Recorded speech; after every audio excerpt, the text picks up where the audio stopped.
What's up, YouTube? I'm back and I'm sorry for the long hiatus. It's really hard for me to make these YouTubes, man. I really overthink a lot, and despite what this setup may look like, I don't know half the time what to talk about. I know how I want it to look in my head because I watch so many YouTubers and I have my favorites. I try to kind of combine everything that I see, but in that process I get paralyzed because I'm trying to create so much in here that I do nothing. And my Instagram, I don't have that issue. Like I'll make a video, I'll think of a topic, I'll get asked a question by one of my followers, and I'll make a topic on that thing, and then I just post it. Even if there's audio problems, if I forgot to turn on one of these lights, it's like it doesn't matter to me. And I'm just trying to have that same energy here with you. Especially because we're at this point, there's probably not a whole lot of people watching me, so I should really just not care and just really focus on consistency. So that's what I'm gonna do, and I'm gonna kind of make a little time capsule video for myself, something I can look back on a few years from now, as long as I stay consistent and just watch my growth through this process. So that's what this video is really going to be about.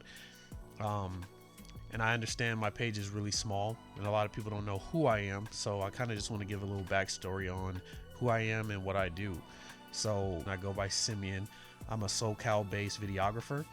I do this full time. How I got into it full time was during COVID. I lost my driver recruiter job. I worked for a company called Old Dominion, and they no longer needed a driving recruiter because things got really slow. So I was furloughed for a few months, and then I was laid off. And the only way I could have stayed with them is if I lived in North Carolina, which is not happening. If you live in Southern California, you know a transition from here to there is just, it's not gonna happen. So I said no to that. And at the time, I got really down on myself because I was hearing a lot of words like non-essential and things like that, and it made me feel like I wasn't essential. So I had to do things like DoorDash and delivering groceries to people. And the more I did it, the more I was realizing that I was spending more on gas than actually making, and it was a really sad phase for me. And thankfully, I was doing videography on the side while I was working with Old Dominion, just part-time work, you know, things for friends or small weddings, stuff like that on my weekends. So I decided, you know, let me try to do this thing full time. Let me really go for it and see what happens. I mean, what's the worst that could happen at this point? I've already lost my job. So I just gave it some real effort, connected with some amazing people. Thankfully, I had a lot of people's help with, you know, trying different things out, different methods. My wife was a trainer at the time, so I used to film her all the time, and a lot of her coworkers. Even though I didn't really know what I was doing, I got a lot of my practice really early in the fitness industry. And then one thing led to another, and this real estate agent saw my work and asked me if I could do the same thing in real estate, like do something edgy that would make real estate look more interesting. And I said, you know, I'll give it a shot. And ever since then, the snowball effect just picked up, and now I'm more busy than I've ever been.